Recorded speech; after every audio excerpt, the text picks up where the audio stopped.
Welcome, ladies and gentlemen, to episode 5 of my Final Fantasy VII Starting Equipment No Items Challenge. As you can see from carrying on from last time, we are just about to head to the Shinra Mansion. Time to climb the wreckage. For those of you who've not played this game before, this is a massively emotional moment when you first play the game. Going off to save Aerith, climbing the entire ruins of Sector 7 to head on up. You can see why we get the batteries from the weapons guy before we go up last time. But the music, the view, this whole section is just unbelievably good. I can't get enough of it. So there's already people sort of just looking at the edge of the wall there at the wreckage of Sector 7. We are just climbing up. So, apologies in advance, I'm using a gamepad for this recording rather than the keyboard because I've got a laptop keyboard and it's a little bit more awkward. However, the Steam version of the game doesn't like control pads and it gets a little bit janky at times. But yes, first battery is in and away we go. This is not exactly a puzzle section, but if you don't know what you're doing, you can end up going around in circles quite a bit. Well fun though. Luckily enough, there's no encounters here. I think it would kind of ruin the moment a little bit if there were. I know they put encounters in this section in the remake, but they turned the entire thing into a much greater scene, and I think it fit a lot more in the remake. If they just had random encounters here, I think they would have really taken away from it. But yes, there is the batteries that you need. I will not be using the last ones though, because it just gives me an ether, which I don't need. This jump I got first time, but as a kid, this jump was a nightmare. Just constant missing. It's a real pain in the butt to get. There's a battery pack there to the left, which if we were using items I'd go down and get, but there's just no point. I don't need the money because I'm not buying equipment. I'm not using ethers. It's really no benefit to me at all. Shinra Tower. Now this part of the game was intimidating as heck as a kid. The music, what we know, it was amazing. Little did we know we were just scratching the surface of how dark this game can get later on. Now, at this part of the game, you get two choices. You can either bust into the tower, cause lots of noise in your fight to get Aerith, or you can sneak up the back staircase. Now, normally I sneak up the back staircase because it's funny. However, the only real benefit to doing that is getting an elixir. Normally, again, I would do that so I guarantee I've got an elixir for Geen attack later on.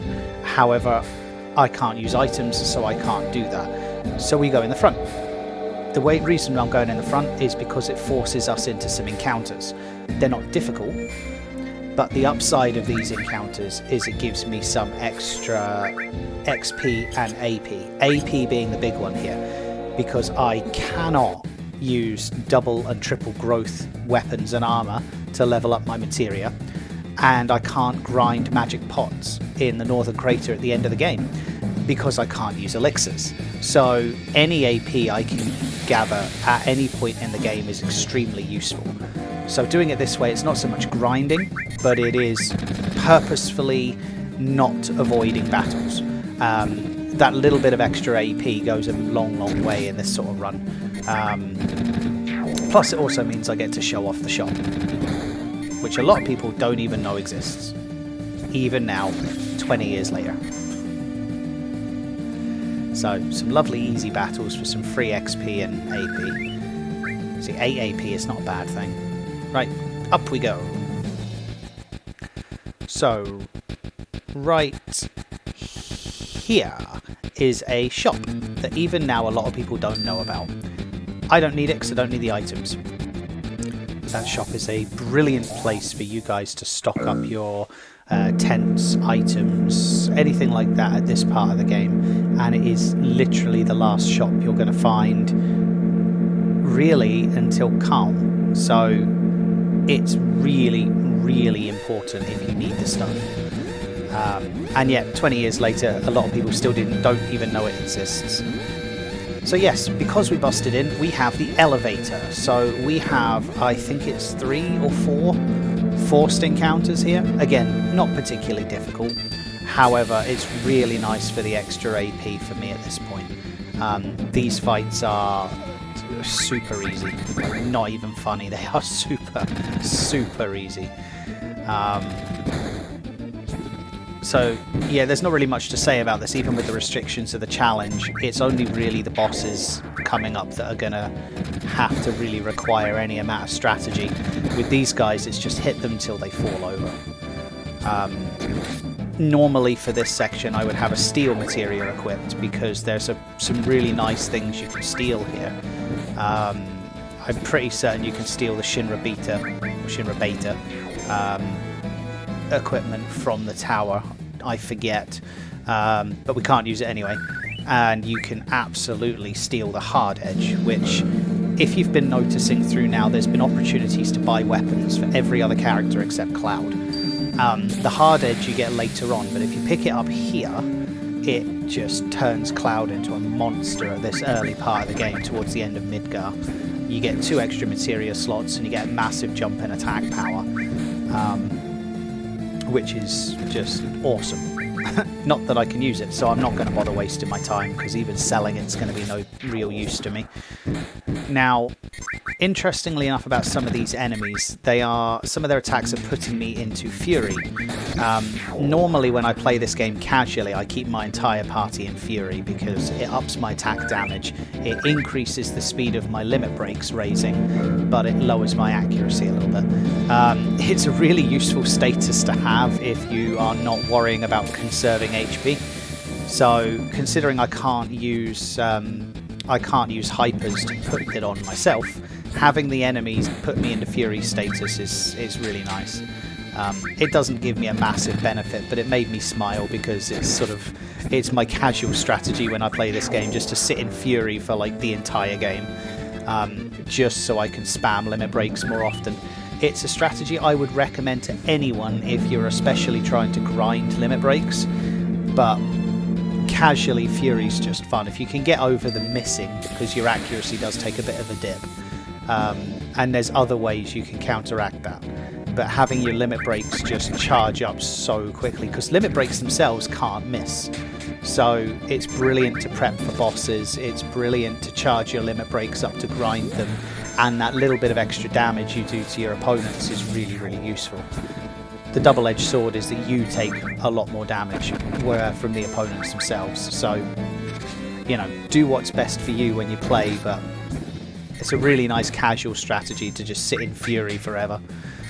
If you find anything difficult, however, you can always do the opposite and sit in Sadness using tranquilizer items, because hypers and tranquilizers sort of cancel each other out, but if you use them when you are neutral, that's when you can change your status the other way as well.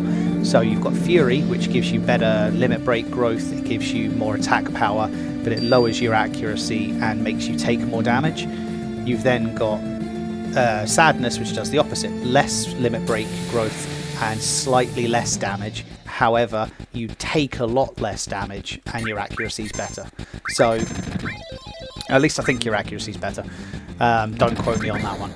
But it's really useful to kind of use those. Even in a casual playthrough, those 2 statuses are extremely useful for different tactical situations, different bosses, things like that.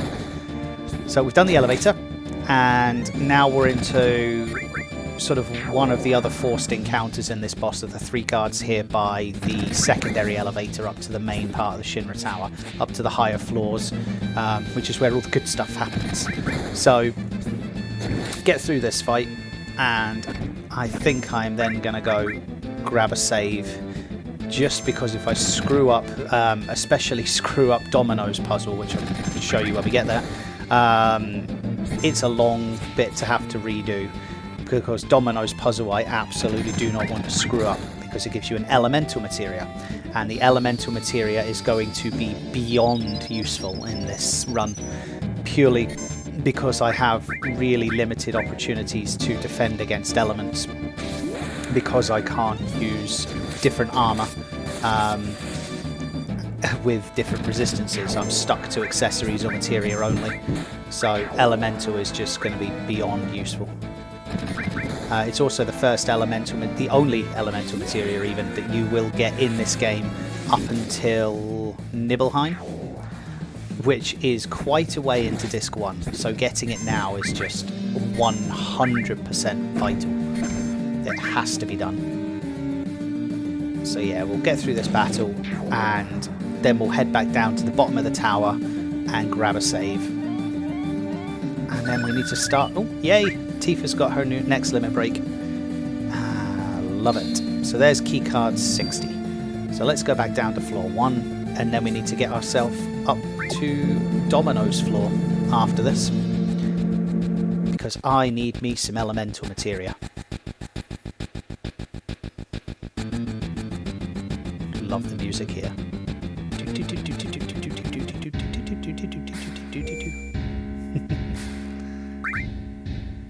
Alright, we are saved. Let's go. So, after this random encounter, we are needing to get ourselves up to floor 62. So, straight up the lift again, and then to the employee lounge to try and scrounge ourselves a level 62 key card,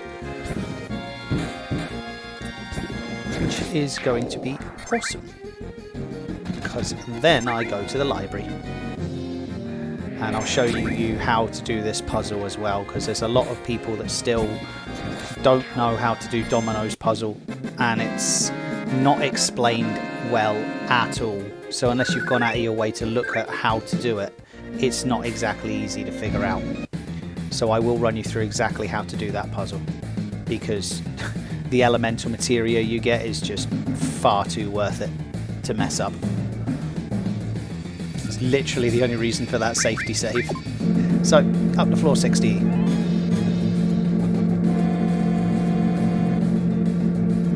I hope Aerith is alright. She's fine. She's just getting prepped.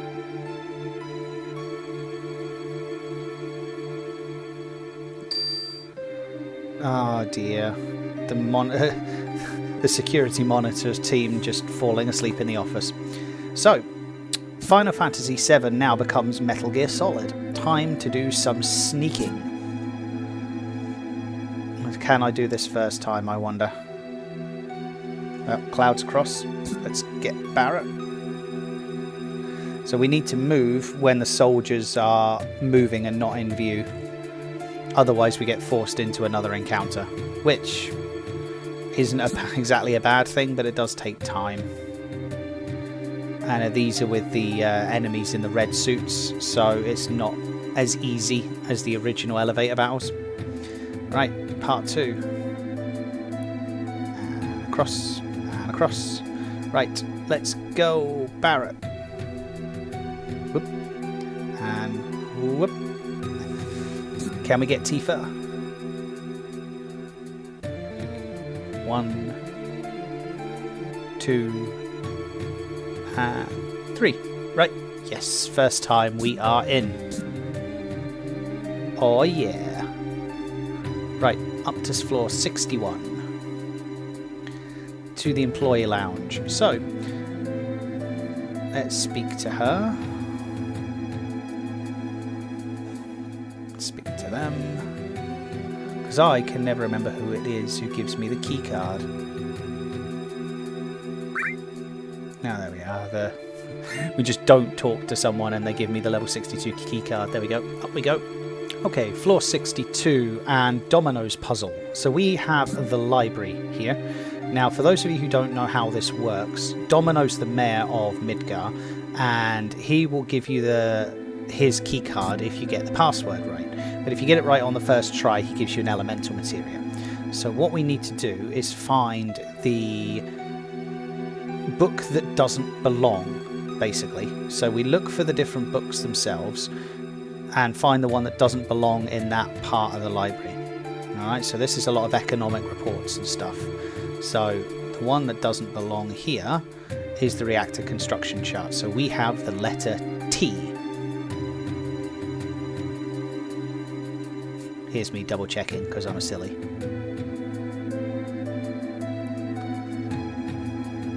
It's always good to double check though. You really, really do not want to screw this up. So the next one is the space room. So which one of these books is not space related? And the number on the book at the left is what is the number of letters we go across to find what we need. So we have this book here, which is 3 SPE. We now have the letter E. Okay, down to this next one, which I believe is biology research, or yeah, scientific research. There we go. Okay, so data on animals, Genova, Dr. Gast. There's our ancients and history. Now I couldn't remember if it was ancients and history or diminishing marker returns. Pretty certain it's diminishing marker returns because I know what the letter is, but 14 letters here is H, so that's definitely the wrong one. So it's the diminishing marker returns, 7 letters across, and we're going to go back and check this here. 7 letters is S. And then the last room is town planning, I think. Yeah, urban development, town planning. So that's our last one. That is the letter B. So we have T, E, S and B. So that will be best. Hi Domino, give me all the things.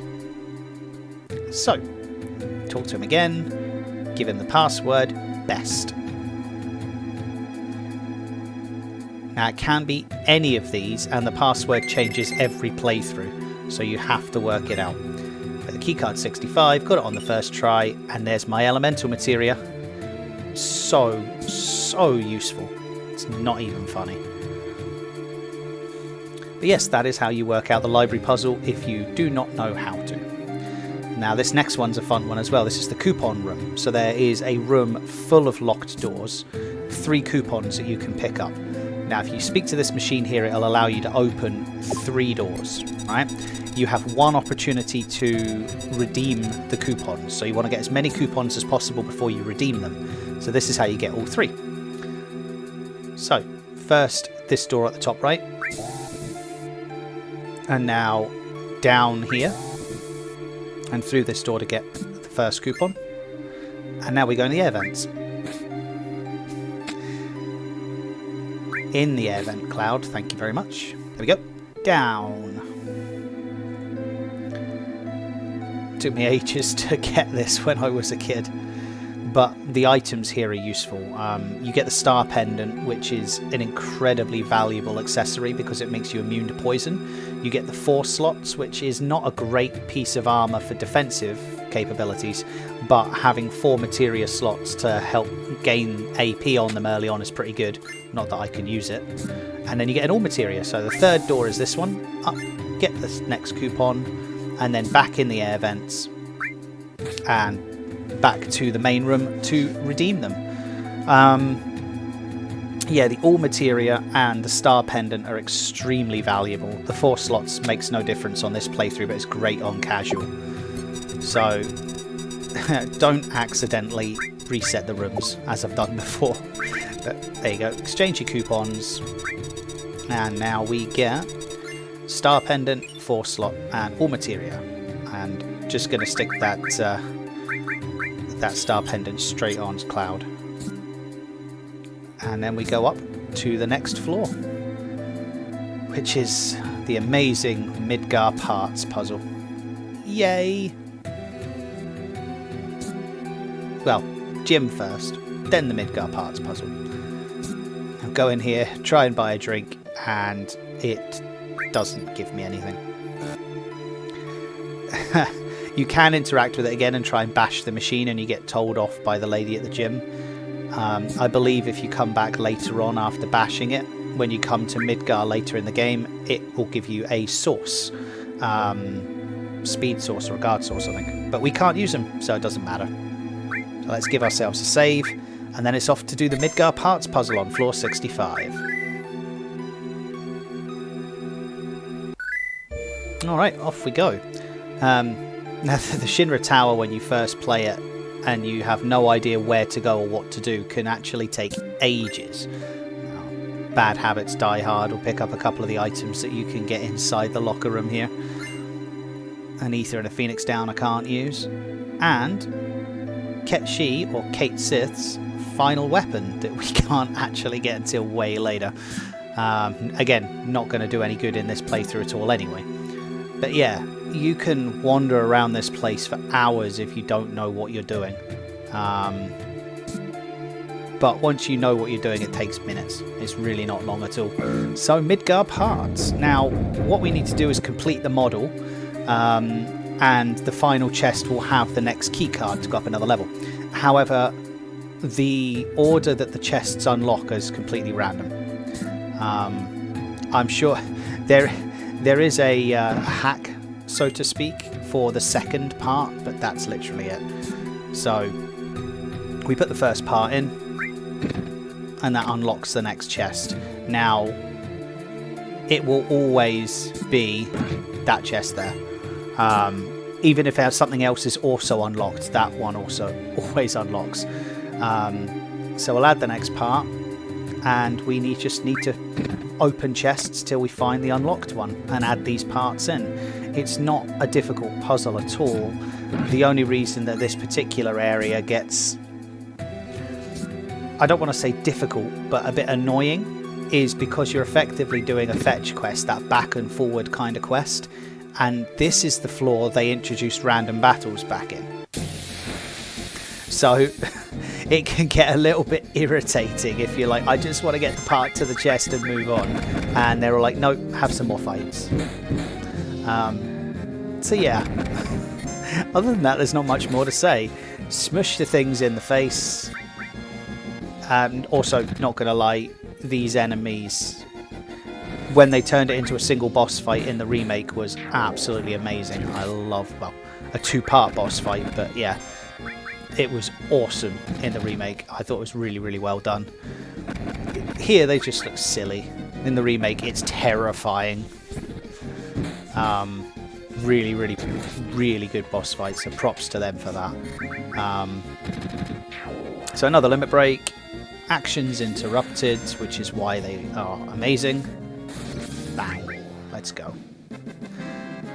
Now, Cloud's got cross slash, so constantly spamming my limits is not going to grow another limit break yet, but there's really no point in keeping hold of them.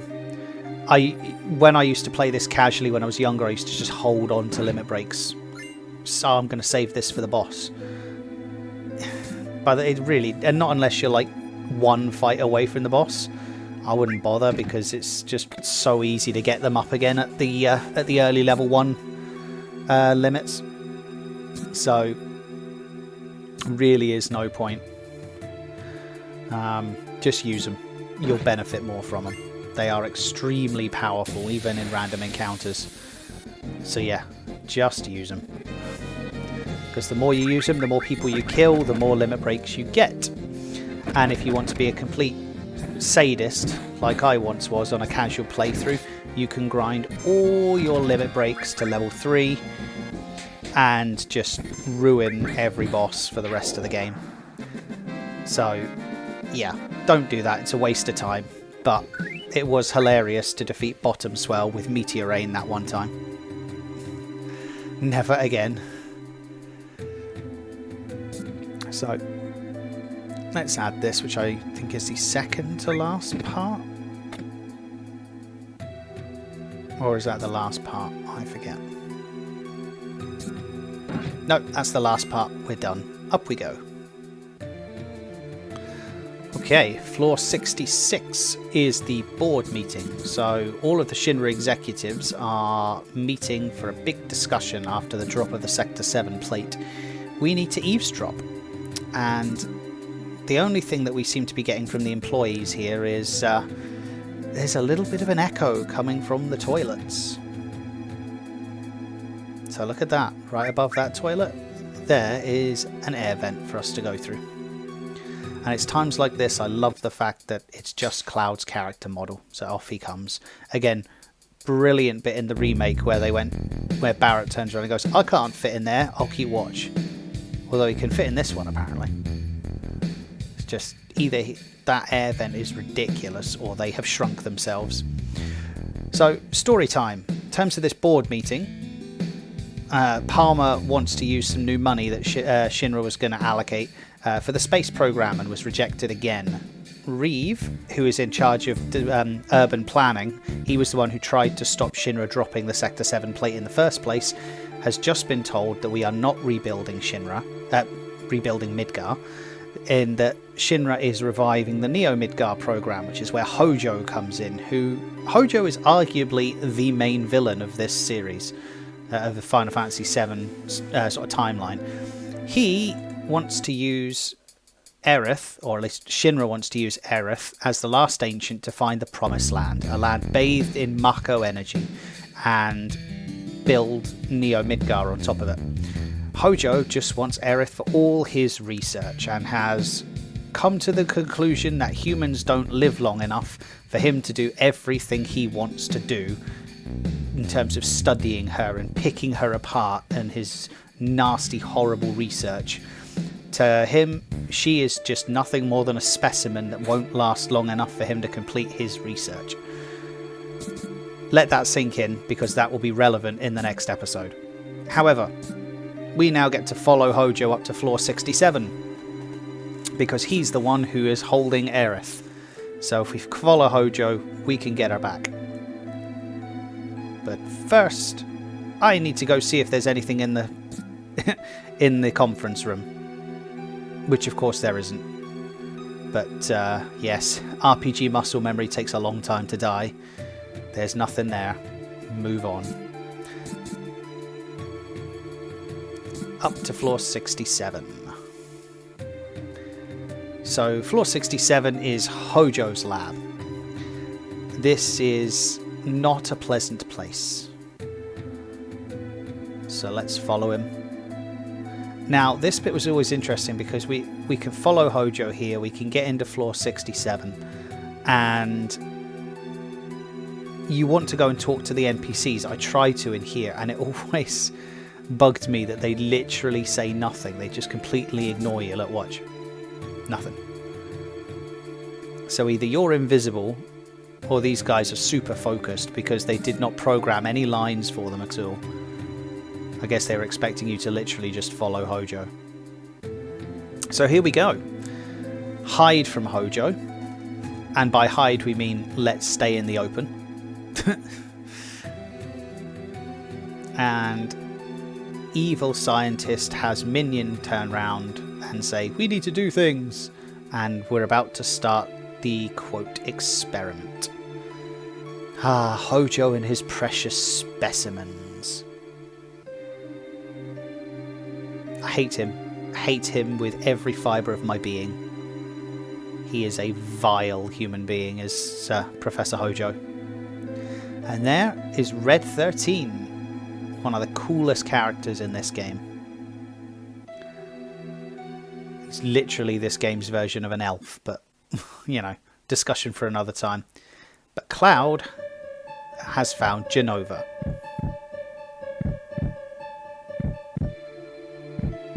Yeah.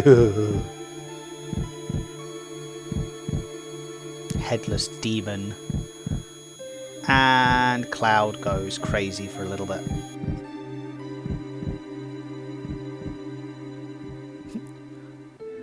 Oh, and Cloud is like, oh my god, it's Genova. They brought it here. It's still alive. And he's completely losing the plot. Barrett's like, where's its head? This is stupid. Let's keep going. So I think Barrett's assumption on Cloud is that Cloud has low blood sugar and nothing else than that. Crazy. Genova becomes extremely relevant later on. Leave at once, says the pinball machine.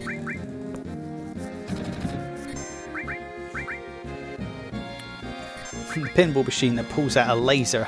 No! This enemy never made any sense to me. Just mad.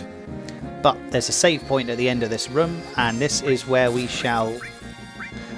Oh, bolt on the thing, does nothing. Everyone killed the gun.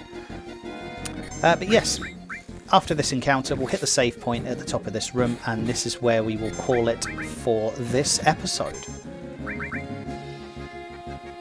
And then next episode we'll be starting with a really nice boss fight, and with luck finishing Midgar, so the next episode should be full of boss fights. So yes, that will do it for this episode. Thank you very much for watching. Please like, subscribe if you haven't already, drop a comment if you enjoyed what you saw, and share it with your friends. Next week we will be back with the end of Midgar and the big boss rush, which is where some tactics will actually come into play. See you then, guys. Peace out for now.